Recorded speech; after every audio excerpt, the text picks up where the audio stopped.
മിഴി രണ്ടിലും ഇന്നത്തെ എപ്പിസോഡിൽ കുഞ്ഞുട്ടൻ ചെന്ന് അർജുനോട് ലച്ചുവിനെ കണ്ടെത്താനായിട്ട് എന്തെങ്കിലും സഹായം ചെയ്യണമെന്ന് പറയുന്നുണ്ട്. അന്നേരം ആനന്ദവല്ലി ഇപ്പോൾ നിനക്ക് ഞങ്ങളുടെ സഹായം വേണമല്ലേടാന്നും പറഞ്ഞ് വഴക്ക് പറയുകയാണ് കുഞ്ഞുട്ടനെ. തുടർന്ന് നരേന്ദ്രൻ തമ്പി വന്ന് കുഞ്ഞുട്ടനോട് പറയുകയാണ്, നിന്റെ സ്വന്തം പെങ്ങളല്ലേ, നിനക്ക് അവളെ കാണണമെന്ന് ആഗ്രഹമുണ്ടല്ലേ, ഞാൻ പറഞ്ഞു തരാം അവൾ എവിടെയുണ്ടെന്ന്. അവളിപ്പോൾ പെൺവാണിഫക്കാരുടെ കയ്യിലാണ്, നീ പോയി കണ്ടോ എന്ന് പറയുന്നു. അങ്ങനെ കുറേയധികം മോശമായി ലച്ചുവിനെ കുറിച്ച് സംസാരിക്കുകയാണ് നരേന്ദ്രൻ തമ്പി. അന്നേരം ദേഷ്യം കുഞ്ഞൂട്ടൻ നരേന്ദ്രൻ തമ്പിയെ അടിക്കുന്നുണ്ട്. തുടർന്ന് നരേന്ദ്രൻ തമ്പി കുഞ്ഞൂട്ടനെ പൊതിരെ തല്ലുകയും കഴുത്തിന് കുത്തിപ്പിടിക്കുകയും ഒക്കെ ചെയ്യുന്നുണ്ട്. തുടർന്ന് അർജുനും ആനന്ദവല്ലിയും ചേർന്ന് പിടിച്ചു മാറ്റുകയാണ്. പിടിച്ചു മാറ്റിയ ശേഷം ആനന്ദവല്ലി പറയുന്നുണ്ട്, എവിടെയെങ്കിലും പോയി തൊലയിടാ, എനിക്കിങ്ങനെ ഒരു മോനില്ല എന്നൊക്കെ. അന്നേരം ശ്വാസം മുട്ടുന്ന കുഞ്ഞൂട്ടൻ ഇറങ്ങിപ്പോയ ശേഷം നിനക്ക് ഞാൻ കാണിച്ചു തരാമിടാ, നിനക്ക് വട്ടാണിടാന്നൊക്കെ നരേന്ദ്രൻ തമ്പിയോട് പറയുന്നുണ്ട്. അന്നേരം നരേന്ദ്രൻ തമ്പി പറയുന്നുണ്ട്, അവൾ പോട്ടെ എന്ന് ഞാൻ കരുതിയെന്നാണ്, പക്ഷേ ഇനി അവനെയും അവളെയും ഞാൻ വെറുതെ വിടില്ല, അവൾ എവിടെയുണ്ടെങ്കിലും അവളെ ഞാൻ വേട്ടയാടി പിടിക്കും. ഇത് നരേന്ദ്രൻ തമ്പിയാണ് പറയുന്നത് എന്നൊക്കെ വെല്ലുവിളിക്കുന്നുണ്ട് കുഞ്ഞൂട്ടനെ നരേന്ദ്രൻ തമ്പി. തുടർന്ന് കാണിക്കുന്നത് ചന്ദ്രകാന്തമാണ്. അവിടെ ചാരിറ്റി പ്രവർത്തനങ്ങളൊക്കെ ചെയ്യണം എന്ന് പറഞ്ഞ സ്വാതിയെ ആകെ വഴക്ക് പറയുകയാണ് കാഞ്ചന. സഞ്ജുവിനെ മാതൃകയാക്കാൻ നിന്നെ ഞാൻ ഒരിക്കലും വിടില്ല, അവനെക്കൊണ്ട് എന്തു പ്രയോജനമാണുള്ളത്, കുടുംബത്തിൽ എന്ത് നല്ല കാര്യം വന്നാലും അവനെ കിട്ടില്ലല്ലോ എന്നൊക്കെ പറയുകയാണ് പ്രഭയോടും സ്വാതിയോടും കാഞ്ചന. അന്നേരം ഇനി സഞ്ജുവിനെ വഴക്ക് പറയരുത്, കുറ്റം പറയുന്നത് എനിക്കിഷ്ടമല്ല എന്നൊക്കെ സ്വാതി പറയുന്നുണ്ട്. സ്വാതിയുടെ സംസാരത്തിൽ ദേഷ്യപ്പെട്ട് പ്രഭയോട് കാഞ്ചന പറയുകയാണ്, നിങ്ങളും നിങ്ങളുടെ മകളും കൂടി എന്താണെന്ന് വെച്ചാൽ ചെയ്തോ, ഞാൻ വളർത്തി വലുതാക്കിയ എൻ്റെ മകള് എന്നോടിങ്ങനെ ധിക്കാരം കാട്ടുന്നത് എനിക്ക് കണ്ടു നിൽക്കാനായിട്ട് കഴിയില്ല. തുടർന്ന് കാണിക്കുന്നത് ഹോസ്പിറ്റലാണ്. അവിടെ സുരഭി ലച്ചുവിനോട് ചോദിക്കുന്നുണ്ട്, സ്നേഹനിധിയെ ഒരു ഹസ്ബൻഡ് ഉണ്ടെന്ന് പറഞ്ഞു, പക്ഷേ വേറൊന്നും തുറന്ന് പറഞ്ഞില്ല. ദൈവദൂതനെ പോലെ ഒരാൾ വന്നതുകൊണ്ടാണ് അമ്മ ഇപ്പോൾ രക്ഷപ്പെട്ടത്. റെയർ ഗ്രൂപ്പായിട്ടും ബ്ലഡ് കിട്ടി. സഞ്ജയ് എന്നാണ് ആളിൻ്റെ പേരെന്ന് പറയുമ്പോൾ ആകെ ഒന്ന് ഞെട്ടുകയാണ് ലച്ചു. ദൈവമേ, അദ്ദേഹമായിരിക്കുമോ അത് എന്ന് ഓർത്ത ശേഷം ലച്ചു ആണെങ്കിൽ അന്ന് സഞ്ജു തന്നെ കല്യാണം കഴിച്ചതും കൂട്ടിക്കൊണ്ടു വന്നതുമൊക്കെ ഓർത്ത് സങ്കടപ്പെടുന്നുണ്ട്. അതേസമയം ഹോസ്പിറ്റലിലേക്ക് അമ്പലത്തിൽ പോയി വന്ന വേറൊരു സിസ്റ്റർ പ്രസാദം കൊണ്ടുവരുമ്പോൾ അത് സുരഭി അമ്മുവിനും ലച്ചുവിനും കൊടുക്കുന്നുണ്ട്. അന്നേരം അത് താലിയിലേക്ക് തൊടുകയാണ് ലച്ചു. അത് കണ്ട് സുരഭി കരുതുകയാണ്, ദൈവമേ, എനിക്കിവളെ മനസ്സിലാകുന്നില്ലല്ലോ, എന്താണ് ഇവളുടെ മനസ്സിലുള്ളത് എന്നൊക്കെ സുരഭി ചിന്തിക്കുന്നുണ്ട്.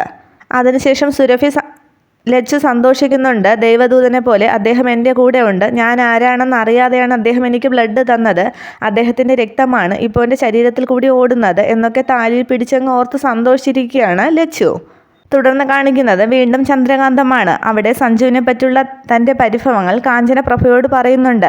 സ്വാതി ചാരിറ്റി ചെയ്യുന്നതിലും ഒന്നുമല്ല എൻ്റെ പ്രശ്നം, അവൾ ആർക്കെങ്കിലും ഭക്ഷണം വാങ്ങിക്കൊടുക്കുന്നതോ വസ്ത്രം വാങ്ങിക്കൊടുക്കുന്നതോ ഒന്നുമല്ല പ്രശ്നം. സഞ്ജുവിനെ നിയന്ത്രിക്കാനായിട്ട് അവൾ ശ്രമിക്കുന്നില്ല. ഞങ്ങളും സഞ്ജുവിന് ഒരുപാട് വില നൽകുന്നുണ്ട്. ഞങ്ങളും ഒരിക്കൽ ഞങ്ങളുടെ ഏട്ടന് ഇതുപോലെ വില നൽകിയതാണ്. ഞങ്ങളുടെ റോൾ മോഡലായിരുന്നു ഞങ്ങളുടെ ഏട്ടൻ. പക്ഷേ എല്ലാവരെയും വിഷമത്തിലാക്കിക്കൊണ്ട് ഏട്ടൻ അന്ന് ആ പ്രവൃത്തി ചെയ്തപ്പോൾ ആ റോൾ മോഡലൊക്കെ പോയി എന്നൊക്കെ കാഞ്ചന തൻ്റെ പരിഭവങ്ങൾ പ്രഭയോട് പറയുന്നുണ്ട്. ഏട്ടൻ്റെ പല പ്രവൃത്തികളും ഞാൻ സഞ്ജുവിലും കാണുന്നുണ്ടെന്ന് പറയുമ്പോൾ പ്രഭ ചോദിക്കുന്നുണ്ട്, അവൻ സ്നേഹിക്കുന്നത് ഞങ്ങളുടെ മകളെയല്ലേ എന്ന്. അന്നേരം കാഞ്ചന പറയുന്നുണ്ട്, അതെ, പക്ഷേ അവൾ അവനെ നിയന്ത്രിച്ച് നിർത്തണം, അതാണ് വേണ്ടത്. അതിന് ശ്രമിക്കാതെ അവളിപ്പോൾ അവനെ മാതൃകയാക്കാനാണ് നടക്കുന്നത്. അന്നേരം ഒരുങ്ങി ഇറങ്ങി വന്ന് കാറെടുത്ത് പോവുകയാണ് സ്വാതി. അന്നേരം പ്രഭയോട് കാഞ്ചന പറയുന്നുണ്ട്, തുടങ്ങിയവളുടെ ചാരിറ്റി എന്നും പറഞ്ഞ് ദേഷ്യപ്പെട്ട് കാഞ്ചന അങ്ങ് റൂമിലേക്ക് പോകുന്നുണ്ട്. തുടർന്ന് കാണിക്കുന്നത് സഞ്ജു പുറത്തു പോയ ശേഷം വീട്ടിലേക്ക് വരികയാണ്. അന്നേരം അവിടെ സിറ്റ് ഔട്ടിൽ ശ്രീദേവി, മുത്തശ്ശനും മുത്തശ്ശിയും പിന്നെ ഒരു കൈനോട്ടക്കാരനും ഇരിക്കുന്നുണ്ട്. അയാളൊന്ന് ശ്രദ്ധിച്ച ശേഷം സഞ്ജു അകത്തേക്ക് കയറുമ്പോൾ കൈനോട്ടക്കാരനും സഞ്ജുവിനെ ശ്രദ്ധിക്കുന്നുണ്ട്. തുടർന്ന് മുത്തശ്ശൻ എൻ്റെ കൊച്ചുമകൻ്റെ കല്യാണം എപ്പോൾ നടക്കുമെന്ന് ചോദിക്കുകയാണ്. അന്നേരം സഞ്ജു പറയുകയാണ്, എന്താ മുത്തശ്ശ ഇതൊക്കെ, അയാളെ സഹായിക്കണമെന്നുണ്ടെങ്കിൽ എന്തെങ്കിലും കൊടുത്തു വിട്ടാൽ പോരെ. അന്നേരം ശ്രീദേവി പറയുകയാണ്, അല്ല മോനെ, അയാൾ പറയുന്നതൊക്കെ പലതും സത്യമായ കാര്യങ്ങളാണ്, ഞാൻ സത്യമേ പറയുമെന്ന് കൈനോട്ടക്കാരൻ പറയുമ്പോൾ രാജുവും ചോദിക്കുന്നുണ്ട്, എങ്കിൽ പറയ്, കല്യാണം എപ്പോൾ നടക്കുമെന്ന് പറയ്. അന്നേരം ഒന്ന് ചിന്തിച്ച ശേഷം ആ കൈനോട്ടക്കാരൻ പറയുന്നുണ്ട്, ഗംഗയും യമുനയും ഉടൻ വന്ന് ഒത്തുചേരും. അത് കേട്ടൊന്ന് ചിന്തിച്ച് മുത്തശ്ശൻ ചോദിക്കുകയാണ്, ഗംഗയും യമുനയും എവിടെ വെച്ച് സംഗമിക്കാനാണ്?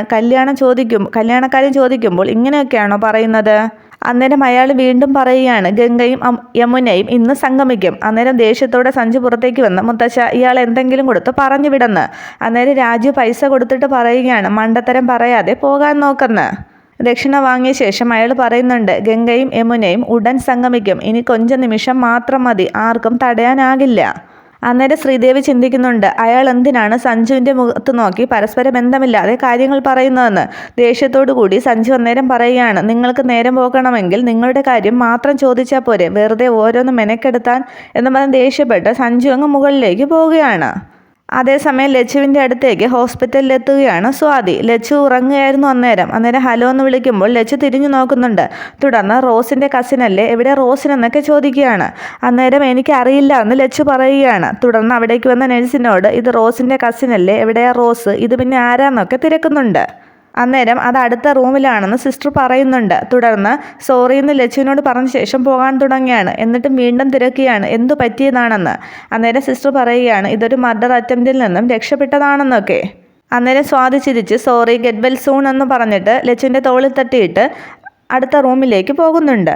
അന്നേരം ലച്ചു ചിന്തിക്കുന്നുണ്ട്, നല്ല കുട്ടി, ഇവിടെ ദുഷ്ടന്മാർ മാത്രമല്ല നല്ല ആൾക്കാരുമുണ്ട്. അതേസമയം സഞ്ജു ആ കൈനോട്ടക്കാരൻ പറഞ്ഞ വാക്കുകൾ ഓർത്തങ്ങ് വിഷമിച്ചിരിക്കുകയാണ്. അയാൾ എന്തിനാ കല്യാണക്കാരൻ ചോദിച്ചപ്പോൾ അങ്ങനെയൊക്കെ പറഞ്ഞത്, അയാളുടെ വാക്കുകളിൽ എന്തൊക്കെയോ ഒളിഞ്ഞിരിപ്പില്ലേ എന്നൊക്കെ പറഞ്ഞ് ആകെ ടെൻഷൻ അടിക്കുകയാണ് സഞ്ജു. തുടർന്ന് സഞ്ജു സ്വാതിയെ ഫോൺ ചെയ്യുന്നുണ്ട്.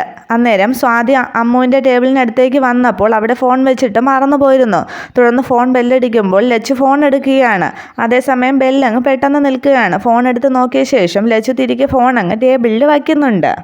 തുടർന്ന് വന്ന സിസ്റ്ററിനോട് അമ്മു കാര്യം പറയുന്നുണ്ട്, നേരത്തെ വന്ന ഒരു ചേച്ചി ഇവിടെ ഫോൺ വെച്ചിട്ട് പോയി, ബെല്ലടിച്ചപ്പോഴാണ് ഞാൻ ശ്രദ്ധിച്ചതെന്നൊക്കെ. അന്നേരം സിസ്റ്റർ ആ ഫോൺ എടുത്തിട്ട് ഞാൻ ആ കുട്ടി എവിടെ ഉണ്ടെന്ന് നോക്കട്ടെ, ഇനി തിരികെ ലച്ചുവിൻ്റെ അടുത്തേക്കാണ് വരുന്നതെങ്കിൽ ഡ്യൂട്ടി റൂമിലുണ്ടെന്ന് പറഞ്ഞാൽ മതിയെന്ന്. അതേസമയം സ്വാതി തൻ്റെ ഫോൺ തിരക്കുന്നുണ്ട്. അന്നേരം കൂട്ടുകാരി പറയുന്നുണ്ട് എവിടെ വെച്ചു, കാറിൽ നിന്ന് എടുത്തില്ലേ എന്നൊക്കെ. അന്നേരം ഇല്ല, ഞാൻ നിൻ്റെ റൂമാണെന്ന് കരുതി വേറെ റൂമിൽ കയറി അവിടെ വെച്ചു എന്നൊക്കെ. അന്നേരം കൂട്ടുകാരി പറയുന്നുണ്ട് എങ്കിൽ ആ കുട്ടി ഫോൺ എടുത്ത് ഒളിപ്പിച്ച് കാണും, ഇപ്പോൾ എൻഗേജ്ഡ് ആണ്, സ്വിച്ച് ഓഫ് ആക്കി വെച്ച് കാണുമെന്നൊക്കെ. അന്നേരം സ്വാതി പറയുന്നുണ്ട് എൻ്റെ ഫോണാണെങ്കിൽ എനിക്ക് തിരിച്ച് വാങ്ങിക്കാൻ അറിയാം, നീ വാ എന്നും പറഞ്ഞ് കൂട്ടുകാരിയെ വിളിച്ചുകൊണ്ട് അമ്മുവിൻ്റെ റൂമിലേക്ക് പോകാൻ തുടങ്ങുമ്പോഴേക്കും സിസ്റ്റർ വന്ന് ഫോൺ കൊടുക്കുന്നുണ്ട്. അന്നേരം താങ്ക്സ് പറയുമ്പോൾ എന്നോടല്ല ആ വാർഡിലെ കുട്ടിയോടാണ് താങ്ക്സ് പറയേണ്ടതെന്ന് സിസ്റ്ററും പറയുന്നു. അന്നേരം സിസ്റ്ററോട് ലച്ചുവിൻ്റെ കാര്യങ്ങളൊക്കെ തിരക്കുന്നുണ്ട് സ്വാതി. അവൾക്ക് ആരുമില്ല, ഇപ്പോൾ ഇവിടെയുള്ളൊരു സിസ്റ്ററാണ് ആ കുട്ടിയെ നോക്കുന്നതെന്ന് സിസ്റ്റർ പറയുന്നുണ്ട്. വെറുതെ ആ പാവം കുട്ടിയെ കള്ളിന്ന് സംശയിച്ചു, കഷ്ടമായി പോയി എന്നൊക്കെ പറഞ്ഞ് വിഷമം തോന്നുന്നുണ്ട് സ്വാതിക്ക് അന്നേരം. അതേസമയം പുറത്തേക്ക് പോകാൻ തുടങ്ങുന്ന സഞ്ജുവിനെ പിടിച്ചു നിർത്തുകയാണ് കവിത. എന്നിട്ട് ചോദിക്കുന്നുണ്ട്, ആ കൈനോട്ടക്കാരൻ പറഞ്ഞ ഗംഗാ യമുന എന്നതൊക്കെ പറഞ്ഞ് നിനക്ക് വിഷമമുണ്ടോയെന്ന്. ഇല്ല, ഞാനെന്തിനാ വിഷമിക്കുന്നത് എന്നൊക്കെ സഞ്ജു പറയുന്നു. തുടർന്ന് കവിത പറയുകയാണ്, ഗംഗാ യമുന എന്ന് പറയുന്നത് നദികൾ മാത്രമല്ല ദേവതകളായും സങ്കല്പമുണ്ട്, പിന്നെ നിന്റെ ജീവിതത്തിൽ അങ്ങനെയൊന്നും സംഭവിക്കില്ലല്ലോ എന്ന്. അന്നേരം ഇല്ല എന്നൊക്കെ ഒരു പരുങ്ങലോടെ സഞ്ജു പറയുന്നുണ്ട്. തുടർന്നൊരു ടെൻഡർ ഫയലിലേക്ക് സൈൻ ചെയ്യാൻ പറയുമ്പോൾ ദിനേശ് അങ്കിൾ അന്ന് പറഞ്ഞില്ലേ, അപ്പോൾ പിന്നെ അതുകൊണ്ടാണ് പിണങ്ങിപ്പോയത്, അപ്പച്ചി ഈ ഫയലൊന്ന് പെൻഡിങ്ങിൽ വയ്ക്ക്, എല്ലാവരും ഒരുമിച്ച് പോകുന്നത് കാണാനാണ് എനിക്കിഷ്ടം എന്നൊക്കെ സഞ്ജു പറഞ്ഞിട്ട് സഞ്ജു അവിടെ നിന്നും പോവുകയാണ്. അപ്പോൾ എൻ്റെ വാക്കിന് ഒരു വിലയൊന്നും ഇല്ലല്ലേ എന്നൊക്കെ പറഞ്ഞ് ദേഷ്യമാകുന്നുണ്ട് കവിതയ്ക്ക്. തുടർന്ന് കാണിക്കുന്നത് തച്ചിലെടുത്താണ്. അവിടെ മുത്തശ്ശി വിഷമിച്ചിരിക്കുന്നത് കണ്ട് തുടങ്ങി തെക്കോട്ട് നോക്കിയുള്ള ഇരിപ്പ് എന്ന് പറഞ്ഞ് ആനന്ദവല്ലി ദേഷ്യപ്പെടുന്നു. തുടർന്ന് നാരങ്ങ വെള്ളം കൊണ്ടുവന്ന് ശ്രീജ കൊടുക്കുമ്പോൾ ശ്രീജയോട് നിൽക്കാൻ പറയുകയാണ് ആനന്ദവല്ലി. എന്നിട്ട് പറയുകയാണ്, നടക്കാതെ പോയ കാര്യത്തിന് പാരിതോഷികം നൽകേണ്ട ആവശ്യമില്ലല്ലോ, ആ വളകളിങ്ങ് ഊരി തന്നേന്ന് പറയുന്നു. അന്നേരം അമ്മ ഇതെനിക്ക് തന്നതല്ലേ എന്ന് ചോദിക്കുകയാണ്. അപ്പോൾ ആനന്ദവല്ലി പറയുകയാണ്, അന്ന് എനിക്ക് നിന്നെ പേടിക്കേണ്ട ആവശ്യമുണ്ടായിരുന്നു, ഇപ്പോൾ എനിക്ക് എൻ്റെ ആവശ്യമില്ല എന്നും പറഞ്ഞ് വളകൾ ഊരി വാങ്ങിക്കുകയാണ് ശ്രീജയുടെ കയ്യിൽ നിന്നും ആനന്ദവല്ലി. അതൊക്കെ കണ്ടും കേട്ടും അങ്ങ് ചെറുതായെന്ന് സന്തോഷിച്ചിരിക്കുന്നുണ്ട് ബാലാമണിയമ്മ. ആകെ നിരാശയായിരിക്കുന്ന ശ്രീജയെ കണ്ട് ബാലാമണിയമ്മ പറയുന്നുണ്ട്, ഭാഗ്യം പോയപ്പോൾ അതിൻ്റെ കൂടെ നിന്റെ ഭാഗ്യം കൂടി പോയെന്ന് കരുതിക്കോന്ന്. തുടർന്ന് കാണിക്കുന്നത് സ്വാതി ലച്ചുവിൻ്റെ അടുത്തേക്ക് വരികയാണ്. അന്നേരം ഫോൺ കിട്ടിയില്ലേ എന്ന് ലച്ചു ചോദിക്കുന്നുണ്ട്. ഫോണൊക്കെ കിട്ടി, സിസ്റ്ററിൽ നിന്ന് ഞാൻ കാര്യങ്ങളൊക്കെ അറിഞ്ഞു, അമ്മുവിന് എന്ത് വേണമെങ്കിലും എന്നോട് പറയാം, ഞാൻ ചെയ്യുന്ന സഹായങ്ങളൊക്കെ ചെയ്യാം, പിന്നെ അമ്മുവിന് അച്ഛനും അമ്മയും ബന്ധുക്കളും ആരുമില്ലേ എന്ന് തിരക്കുന്നുണ്ട് സ്വാതി. തുടർന്ന് ലച്ചു തൻ്റെ കഥകളൊക്കെ പറയുന്നുണ്ട്. അമ്മയും അച്ഛനും നേരത്തെ മരിച്ചുപോയി, മുത്തശ്ശിയാണ് വളർത്തിയതെന്നൊക്കെ. അന്നേരം സ്വാതി ചോദിക്കുന്നുണ്ട്, അമ്മുവിനെ കണ്ട് ഇഷ്ടപ്പെട്ടാണോ കല്യാണം കഴിച്ചത്, പിന്നെ ഇറക്കി വിട്ടതാണോ, അതേ അമ്മു സ്വയം അടുത്തപ്പോൾ ഇറങ്ങിപ്പോയതാണോ എന്നൊക്കെ സ്വാതി ചോദിക്കുന്നുണ്ട്. പിന്നെന്തിനാ അമ്മു ഇറങ്ങിപ്പോകുന്നത്, ഭർത്താവിന് ഇഷ്ടമല്ലായിരുന്നു എന്നൊക്കെ വീണ്ടും സ്വാതി തിരക്കുമ്പോൾ ഇല്ല, അദ്ദേഹത്തിന് എന്നെ ഒരുപാട് ഇഷ്ടമാണ് എന്നൊക്കെ ലച്ചു പറയുന്നുണ്ട്. തുടർന്ന് ലച്ചു ചോദിക്കുന്നുണ്ട്, എനിക്കൊരു ജോലി വാങ്ങി തരാനായിട്ട് ചേച്ചിക്ക് സാധിക്കുമോ എന്ന്. അന്നേരം സന്തോഷത്തോടു കൂടി സ്വാതി പറയുകയാണ്, അത് ഉറപ്പല്ലേ, എൻ്റെ അച്ഛനൊരു ബിസിനസ്സുകാരനാണ്, അപ്പോൾ അതിന് പിന്നെ ഒരു താമസവും ഉണ്ടാകില്ല. പിന്നെ അമ്മു ഒരു കാര്യം പറയണം, സ്നേഹമുള്ള ഭർത്താവിൽ നിന്നും അമ്മു എന്തിനാണ് വിട്ടു വന്നതെന്ന് കൂടി പറയണം. അന്നേരം ദൈവമേ ഞാൻ എന്തു പറയുമെന്ന് ചിന്തിക്കുകയാണ് ലച്ചു.